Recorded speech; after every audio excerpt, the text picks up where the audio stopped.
Salut à tous, j'espère que tout le monde va bien. On se retrouve aujourd'hui pour l'épisode 6 du Mentorship 2024. Donc aujourd'hui, ce qu'on va faire, c'est qu'on va essayer de voir ensemble comment mettre en pratique ce qu'on a déjà vu avec vos structures et comment trouver des zones de re-entry plutôt faciles pour un débutant ou néophyte qui utilise la stratégie. Donc on va voir ça ensemble aujourd'hui. Donc là, on avait notre marché qui était bearish, ok? Et donc il va falloir qu'on identifie le dernier pullback valide qu'on a avant cette zone d'accumulation là. Donc là, quand on zoome, on voit bien que le pullback qu'on a eu ici est venu reprendre de la liquidité en interne et qu'ensuite on a cassé en dessous d'ici. Donc là, si je devais faire un mapping, je commencerai comme ça, pour capter où est mon bottom, ok? Je commencerai comme ça. Et au moment où j'ai trouvé mon bottom ici, il faut qu'on repasse au-dessus d'ici pour valider qu'on change de la marquée structure. Donc ça, c'est mon choche. Pourquoi? Parce que si vous regardez bien, précédemment, chaque fois que vous cassez, vous avez un retest, puis vous redescendez plus bas, vous avez un retest, vous redescendez plus bas. Vous cassez jamais votre dernier plus haut. Donc là, si mon mapping est comme ça, on n'est pas censé casser ce plus haut. Si on casse ce plus haut, ça veut dire qu'on change la marquée structure. Ok? Donc si on change la marquée structure, derrière, il va falloir faire le même travail qu'on faisait ici, mais dans l'autre sens. Donc avec ce que je vous ai déjà expliqué, on va pouvoir dans un premier temps identifier des zones, puis ajouter des outils qui vont nous permettre d'être efficaces dans ces zones. Ok? Donc là, on est ici, d'accord? On remarque quoi? On remarque que en dessous de ces liquidités, on a un imbalance avec une bougie qui a pris la liquidité. Donc, avec ce que je vous ai expliqué déjà dans le premier cours, ici, vous avez une grosse zone d'intérêt si on revient dedans. Pourquoi? Parce que déjà, vous avez votre market qui a choche, donc qui a changé la market structure. Donc on s'attend à ce que ça soit le premier mouvement. Et on veut un mouvement en trois phases. Premier mouvement qui valide, qui casse. Deuxième mouvement qui corrige le premier mouvement. Et ensuite le troisième mouvement qui démarre le move. Ok?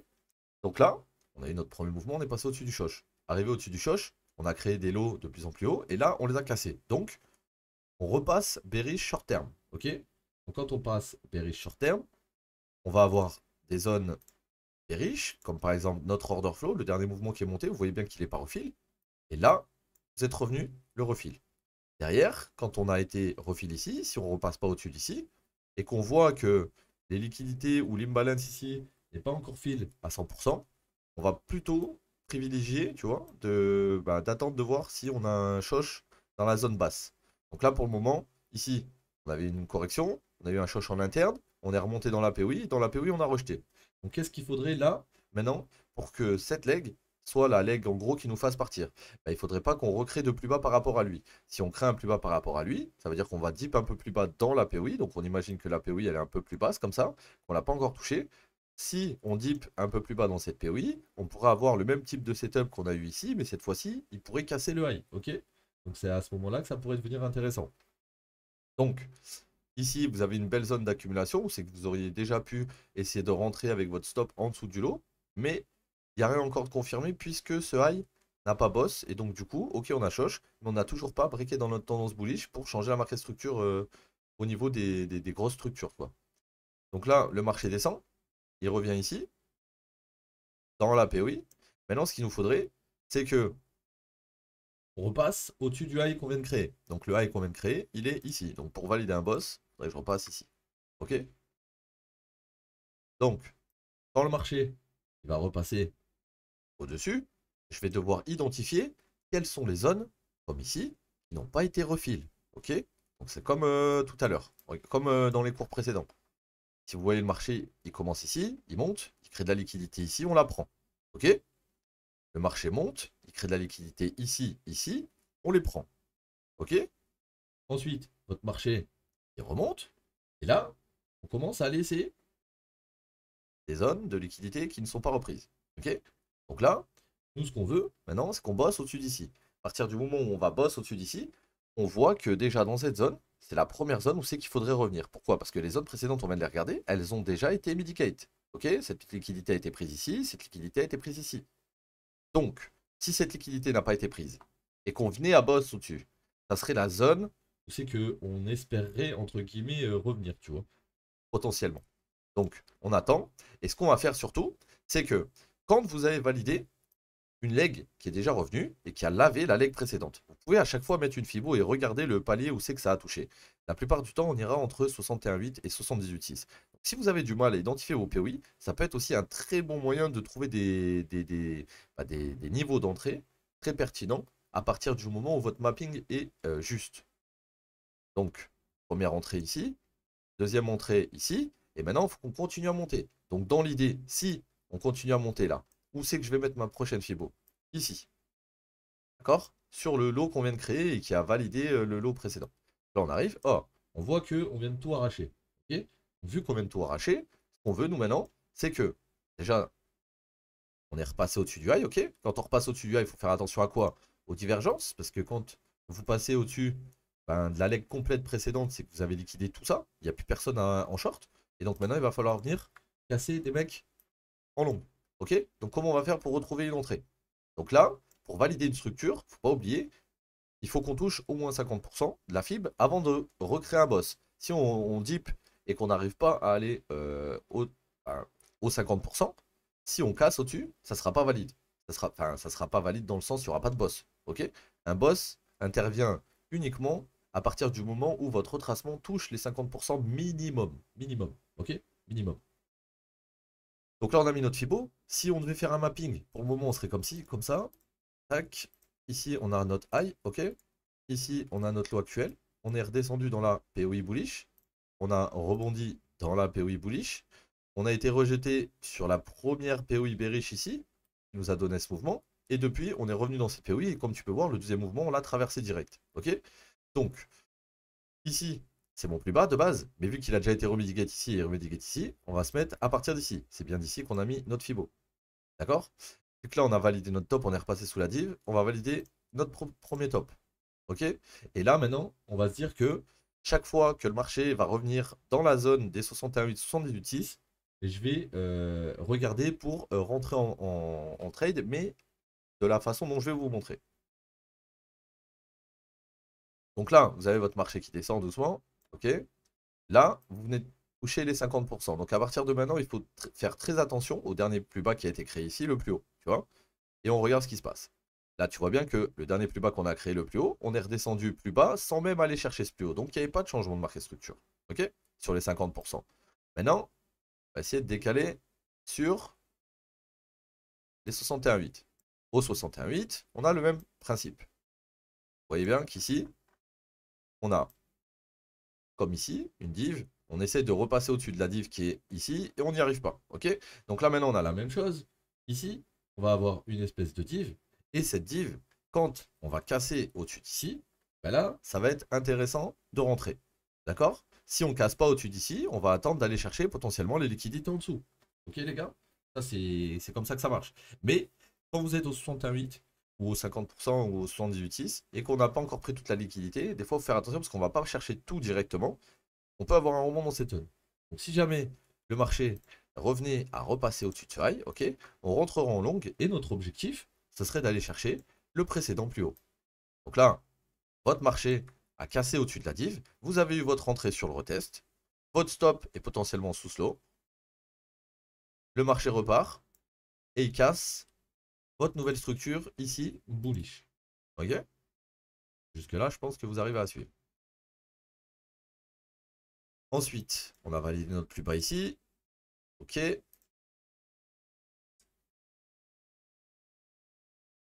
Là, je dézoome un petit peu. Je regarde sur la montée. Et je vois que après le boss, on n'a pas d'IDM. Ok? Donc ça veut dire que mon IDM est ici. Donc il faudrait que j'attende qu'on crée un IDM plus haut ou qu'on revienne sous ce niveau pour pouvoir potentiellement valider mon top ici. Pour l'instant, on ne le valide pas. Ensuite, il recrée un plus haut ici. Et le truc qu'il y a, c'est que ce qu'il faut savoir, c'est que les gars, quand vous êtes dans un mouvement comme ça qui bosse, ok? Vous n'avez pas d'IDM qui ont été créés après le boss. Donc vous avez celui qui a été créé au départ. Vous descendez et puis vous remontez sans venir prendre ça. D'accord? Mais pour le moment, si on reprend ça et que derrière on descend prendre un IDM, par exemple là on a un IDM, ensuite on a notre engineer liquidity de ce mouvement ici, d'accord? Donc en interne, c'est toujours le même move qui monte. Si par exemple on repasse au-dessus de ce high sans être revenu là-dedans, on va regarder, on va pas mettre de boss, mais en gros pour vous situer, on va revenir regarder ça. Parce qu'on est toujours dans le mouvement interne comme celui-ci quand il monte. Il ne revient pas ici au début, d'accord? Il revient ici à la fin. Et donc, pendant son trajet, comme précédemment, il y a des moments où on peut remonter au-dessus des highs avant de redescendre plus bas. Donc, c'est ça qu'il faut faire attention. Donc là, quand vous avez votre marché qui est monté sans prendre d'inducement et qui est redescendu, c'est comme si votre marché était monté tout droit. Ok? Maintenant, si quand on monte tout droit, on continue de monter, on continue de monter, on continue de monter, et là, vous avez une prise d'inducement dans la zone. Vous n'allez pas pouvoir mettre votre Fibo d'ici jusqu'à là-haut. Parce que ça ne sera pas valable. Parce que en interne ici, vous avez eu un break par rapport à ce high. Même si ce n'est pas SMC, le break, vous avez quand même un break de price action. Et donc votre dernier bottom qui s'est créé, il s'est créé ici. Donc si je dois mettre une Fibo, ça sera à partir d'ici, les gars. Et ça, c'est vrai qu'au début, c'est pas évident à comprendre. Mais il faut juste capter que si vous n'avez pas d'IDM entre après le boss qui s'est créé ici, d'accord? Si vous n'avez pas d'IDM dans cette zone, votre IDM est ici. Si quand on descend, on remonte au-dessus du high sans prendre l'IDM, c'est-à-dire qu'on est toujours dans la même leg, et bien à ce moment-là, on va prendre le dernier mouvement qui est monté, et c'est celui-là qui va nous servir de référence. Ok? Donc là, dans le cas précis, on a briqué la div ici, on est remonté, on a pris notre TP sur le high. Une fois que le high a été pris, on n'a pas créé d'inducement dans cette zone, on l'avait créé ici, on est descendu, on est remonté. Donc là, quand vous êtes dans un cas comme celui-ci, qu'est-ce que vous allez pouvoir faire? Vous allez pouvoir, comme je vous ai dit, dans un premier temps, regarder ce retracement. Si ce retracement, il retrace la zone qui nous intéresse, à ce moment-là, ça va être intéressant. Mais s'il ne retrace pas, ça ne va pas être intéressant. Ok? Donc, là, on voit qu'on a un retour au 50%. Il peut être valable. Surtout qu'en plus, regardez après, on continue de monter. Donc là, vous avez votre retour au 50%, qui valide quoi au final? Qui valide votre boss, non pas sur cette mèche, mais quand on casse au-dessus d'ici. Donc on va le mettre un peu plus haut que là, et ça va valider ça comme ça. Et vous validez ça par rapport à cette structure. Ça veut dire que en gros, là, vous aviez un mouvement. On a boss au-dessus d'ici. Quand on est passé au-dessus, on a créé un IDM dans cette zone et il n'y en avait pas ici. Donc quand on a retracé, ce retracement, c'est comme si on avait continué de monter en fait. Il n'est pas valable. Ok? Ensuite, on continue de monter, on monte, on monte, on crée des plus bas de plus en plus haut, de plus en plus haut, de plus en plus haut. On crée une petite div et de là, on prend l'IDM. Ok? L'IDM qui a été à la base ici parce qu'on n'en avait pas créé ici. On en a créé un ici. Ensuite, on en a créé un ici. Et là, on est venu prendre l'IDM. Donc si je prends l'IDM, qu'est-ce que ça veut dire? Ça veut dire que les gars, vous pouvez valider votre top, tout simplement. Donc si vous validez votre top ici, ça veut dire que votre leg, elle part de là et elle vient ici. Mais entre-temps, elle a cassé ça. D'accord? Elle n'est pas montée tout droite. Donc, il faut bien prendre ça en compte et comprendre que ton dernier mouvement qui est monté ici, ta seul moyen de le reprendre, ça serait de le jouer comme ça. Et le seul moment où tu peux valider cette dot, c'est quand il break ici. Ok? Donc c'est un peu complexe au début à assimiler, mais comprenez juste une chose. Si votre mapping il est juste, et que par exemple vous étiez ici, si au moment où vous revenez ici, vous essayez de rentrer, vous voyez que ça ne revient pas et ça recasse au-dessus, ne l'attendez plus ici les gars. Ok? Vous laissez cette fibo comme ça, parce que peut-être qu'à un moment donné, si on arrive au top, on reviendra peut-être dans cette zone, il n'y a pas de souci avec ça. Mais pour la trend actuelle, si vous faites ça et qu'on recasse au-dessus, votre seul objectif, c'est de remettre une fibo ici, ok? Et pas ailleurs. Comme ça, on peut continuer de suivre notre tendance, ok? Donc là, comme vous avez pu voir ici, on avait une belle fibo qui était revenue, donc c'était un bon point en plus du retest de la zone pour entrer. Ici, vous aviez du coup la même chose au 50%, pardon, ici, ok? Et là, ben, j'ai un peu trop dézoomé, mais vous avez votre boss, donc du coup, on a validé notre bottom. Et à quel moment ben, on va valider qu'on a un top ici dès qu'on va prendre l'IDM. Donc l'IDM est ici, on le prend ici, on fail d'aller plus haut ici, on commence à descendre. Donc mon top, il est bien là. Ok? Une fois que j'ai identifié mon top, qu'est-ce que je peux faire? Mettre une nouvelle fib. Là, on va mettre une nouvelle fib ici. Et là, vous voyez que, encore une fois, la zone qui va matcher avec la zone de rebond, ça va être les 61,8, les 78,6. Encore une fois, comment vous faites pour vous positionner à ce moment-là? C'est, bah, moi personnellement, ce que je vous conseille de faire, c'est toujours d'identifier votre div, la première. Ensuite, identifier le high qui protège votre div. Et si le mouvement, là, il casse pas au-dessus, bah, c'est pas valide. Ok? Donc si on redescend encore en dessous, et ben on décale ça ici. On a encore une div, hein, parce que les hellos sont un peu descendants. Et du coup, le high qui protège cette div, il est là. Donc à partir du moment où on va casser ce high, vous allez avoir votre entrée pour aller rejouer ce plus haut. Ok? Et c'est valide, parce qu'en plus, vous breakez, vous avez votre test, et ça, c'est votre mouvement que vous jouez, vous passez très peu de temps en drawdown.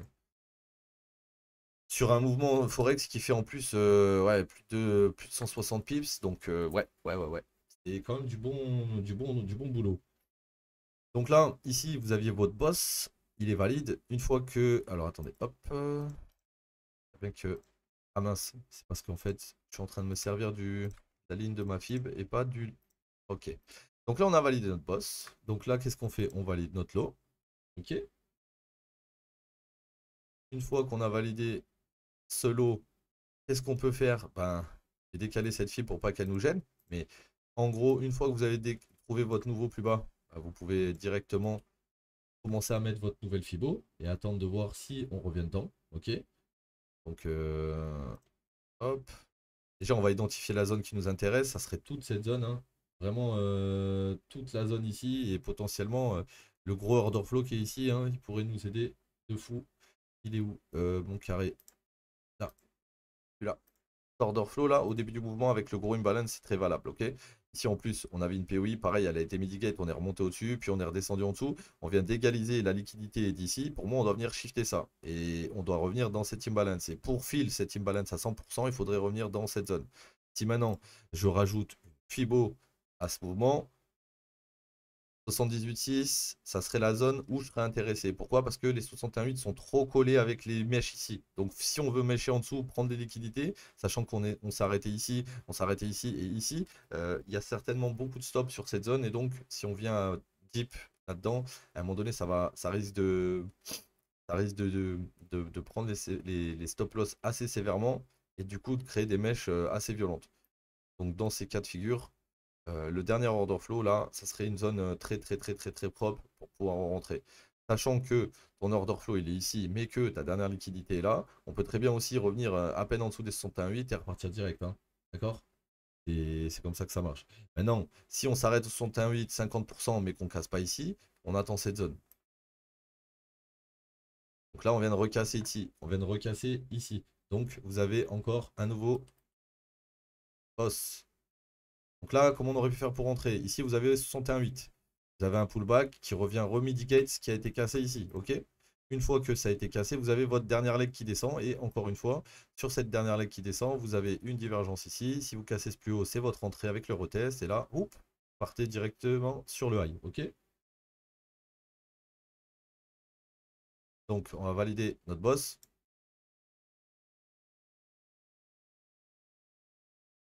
Tac, tac, tac, tac. Donc, on enlève la fibre tout de suite. Là, on a eu beaucoup de high au même niveau, ok. Donc, c'est une bonne chose, mais en même temps, c'est pas trop une bonne chose. Parce que on a un boss. Mais pour moi, le boss, là, je vais vérifier un truc. C'est pas valide, je crois. Et là, on a une impulsion. C'est pas de pullback valide dans la montée. Non. Je dirais que actuellement, ce high n'est pas bon. Là, on a descendu, on est remonté, on est venu au 61,8. D'ici, on a remis une fibre. Ici, donc ça, c'est la zone qui m'intéresse. Non, on n'était pas allé jusqu'ici. On s'était arrêté jusqu'ici. Voilà.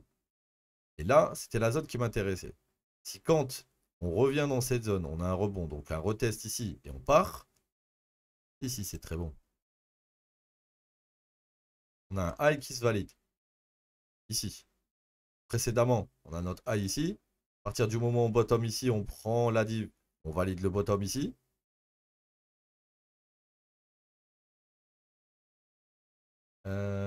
Qu'est-ce qu'il me fallait? Ça.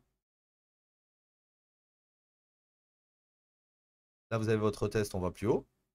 Mais, n'oubliez pas un truc. C'est que c'est vicieux le trading. Là, vous avez un boss potentiellement valide avec une nouvelle structure, ok? Qu'est-ce que vous avez sous cette structure? vous avez des lots égales. Donc c'est problématique. Vous avez 1, 2, 3, 4 et voire même 5 mèches égales. Donc quand vous avez des mèches égales, ça veut dire que vous avez des stop loss en dessous. Donc certes, là, il y avait un play à prendre, ok.